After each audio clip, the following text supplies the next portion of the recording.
रूस के राष्ट्रपति और चीन की राष्ट्रपति ने दोनों को अपने आप को पूरे अपने जिंदगी के लिए राष्ट्रपति घोषित कर दिया है। ये स्थिति भारत में मोदी साहब लाना चाह रहे हैं। वन नेशन वन इलेक्शन का अगला स्टेप होगा one candidate and one party only. ये भारत है, चाहे अंग्रेज की हुकूमत हो, चाहे सम्राट की अशोक की हुकूमत रही हो, चाहे मुगल की रही हो, पूरे भारत में लोगों ने तानाशाही करके कभी राज नहीं किया।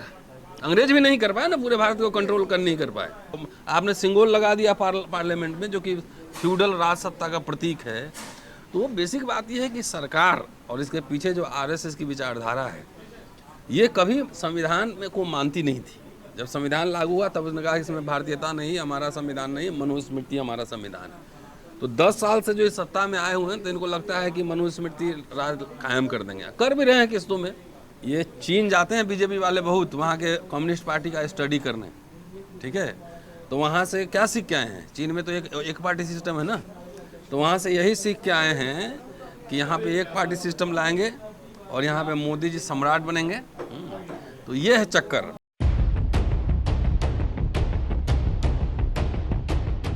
अभी जिस तरीके से सर अभी वन नेशन वन इलेक्शन की चर्चा शुरू हो गई है अचानक से 2024 के पहले, इसको किस रूप में आप देखते हैं और जो संसद सत्र बुलाया गया है इसको लेकर? ऐसा है, बीजेपी के पास कोई एजेंडा है नहीं।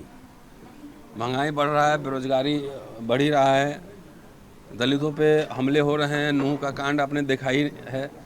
तो ये हर समय कुछ इस तरह का होता है ना, पब्लिक अनरेस्ट बढ़ता है तो वो कुछ नया एजेंडा छोड़ देती है, ठीक है। वन नेशन वन इलेक्शन, फिर बोलेंगे one election one leader one vote, उसके बाद किंग।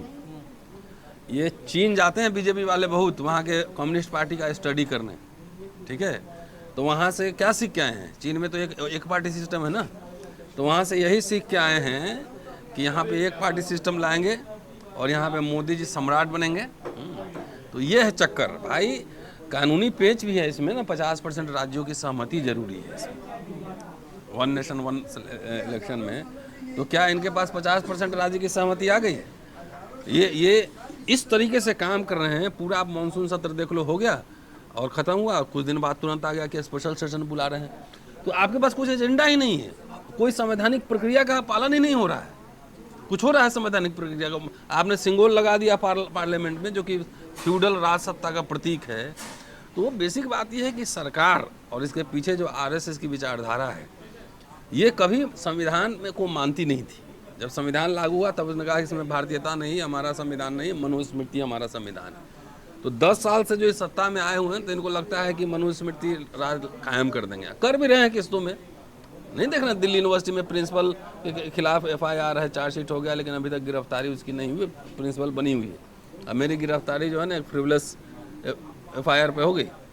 तो ये चाह रहे हैं कि लेकिन ये भारत है, चाहे अंग्रेज की हुकूमत हो, चाहे सम्राट की अशोक की हुकूमत रही हो, चाहे मुगल की रही हो, पूरे भारत में लोगों ने तानाशाही करके कभी राज नहीं किया।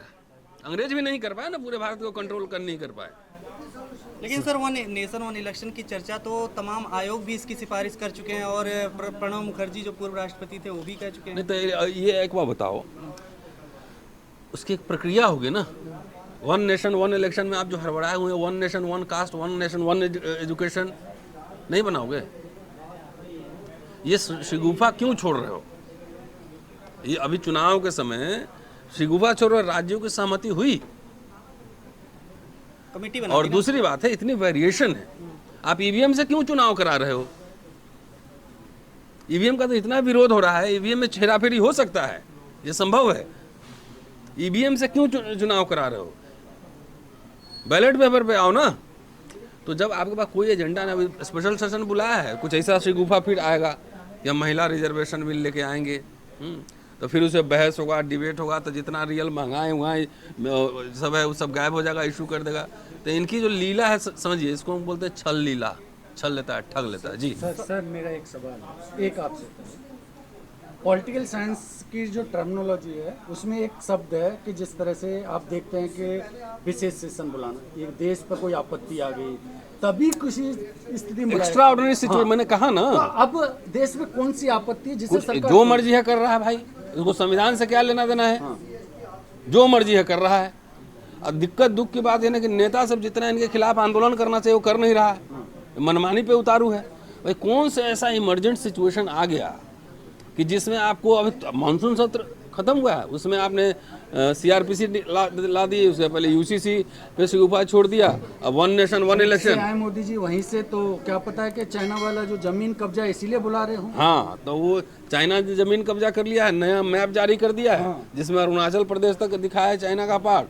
तो ये सबसे ध्यान भटकाने के लिए कुछ कुछ नया इनका ड्रामा चलता है। संविधान बदलने की बात भी लिखी वो तो जा हो रही चुकी है, वो तो धीरे धीरे बदल ही रहा है, नहीं बदल रहा है। जितने 10 साल की समीक्षा करो, जो संवैधानिक संस्था है अपने तरीके से काम कर रही है, ठीक से कर रही है। इलेक्शन कमीशन ठीक से काम कर रहा है। अभी तो चलो कोर्ट थोड़ा एक्टिव है, लेकिन इसके पहले कोर्ट से किस किस तरह के न्यायालय आए हैं देखे नहीं, चाहे प्रोसीडीज पे, रोस्टर पे, राम जन्मभूमि पे, जनगणना जाति कास्ट सेंसस पे, या फिर ईडब्ल्यूएस पे।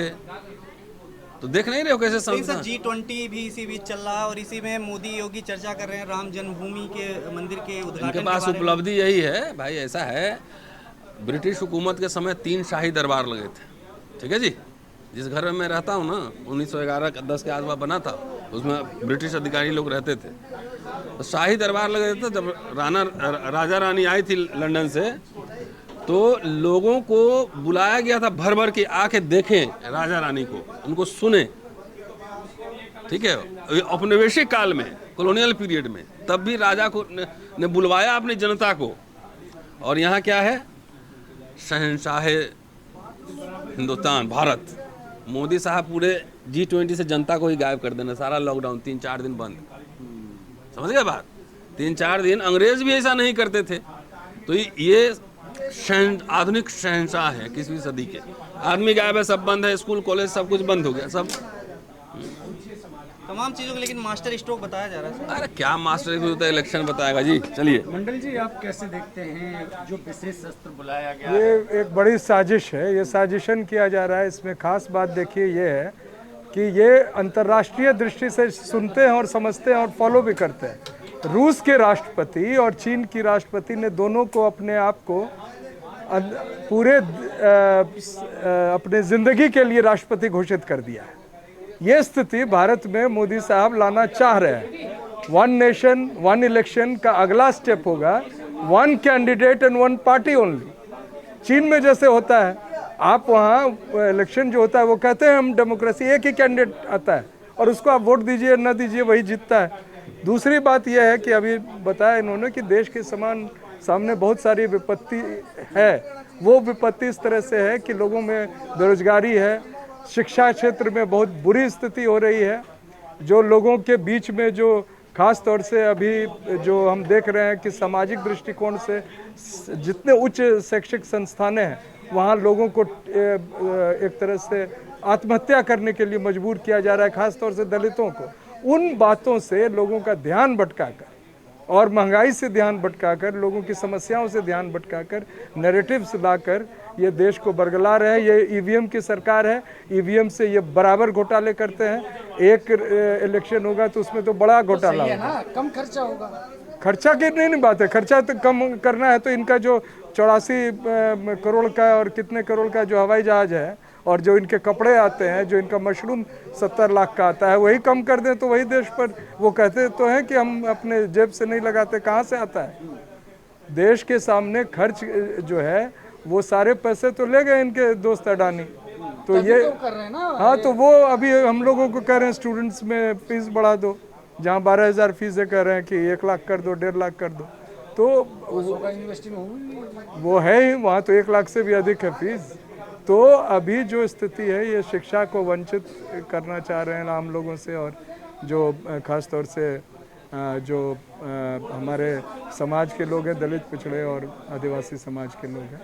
और मैं समझता हूँ कि इसका पुरजोर विरोध होना चाहिए। दिक्कत है कि अभी की विपक्ष जो है ये इन बातों को उस ढंग से गंभीरता से नहीं ले रही है। जैसे विवेक देबरॉय ने जैसे आर्टिकल लिखा 15 अगस्त को कि संविधान बदलने की जरूरत है, और उसमें उन्होंने लिखा 4 लाइनें, बंधुता, समानता, समाजवाद, धर्मनिरपेक्षता, इसकी क्या आवश्यकता है? तो तुरंत 1 दिन के अंदर तमाम विपक्षी दलों को सड़कों पर आना चाहिए। विपक्ष को तो मटन चिकन में अटका रखा है। जो समझे, और हम तो अपनी लड़ाई लड़ रहे हैं, हम आपके साथ हैं और आप चूंकि हमारा सहयोग कर रहे हैं तो मैं आप लोगों का आभारी हूँ, हम लोग सब आभारी हैं। और आपके चैनल के माध्यम से लोगों से गुजारिश कर रहे हैं कि नेताओं के भरोसे नहीं रहें, अपने देश को, संविधान को बचाने के लिए, अपने अस्तित्व को बचाने के संघर्ष में वो आगे रहें। इसे इन्हीं शब्दों के साथ जय संविधान। आखिर जनता जाएगा, नेता आवाज उठा नहीं रहे, विपक्षी नेता की बात कर रहा हूँ। देखिए वोट तो कहीं ना कहीं उन्हीं में से किसी को देना है। नहीं, वोट की मैं अभी नहीं बात कर रहा हूँ, मैं संघर्ष की बात कर रहा हूँ, संघर्ष की बात कर रहा हूँ। चुने तो वो तो तय हो चुका है। जो भी पार्टी भारतीय जनता पार्टी को जहां भी हराने की स्थिति में हो, हमारी भी आपसे अपील है कि वहीं उसको समर्थन दें। हम किसी एक दल के लिए नहीं मरा, हम आपसे वोट मांग रहे हैं Bharatiya Janata party, RSS, Adani, मनुवादी EVM सरकार को हराने के लिए। और वो निश्चित तौर से आपके माध्यम से ये संदेश जा रहा है और इस बार उनको मुंह की खानी पड़ेगी, ऐसी स्थिति आ रही। हम किसी राजनीतिक दल का प्रचार नहीं कर रहे हैं। इस देश में जो गुलामी ला रहे हैं और जो जिस तरह का जो एक परिवेश उन्होंने ला रखा है उसका विरोध कर रहे हैं। शिक्षा का, रोजगार का के समर्थन में, लोगों के अधिकार के समर्थन में हम खड़े हैं और आपके माध्यम से हमारी बात पहुंच भी रही है, इसलिए पुनः आभारी।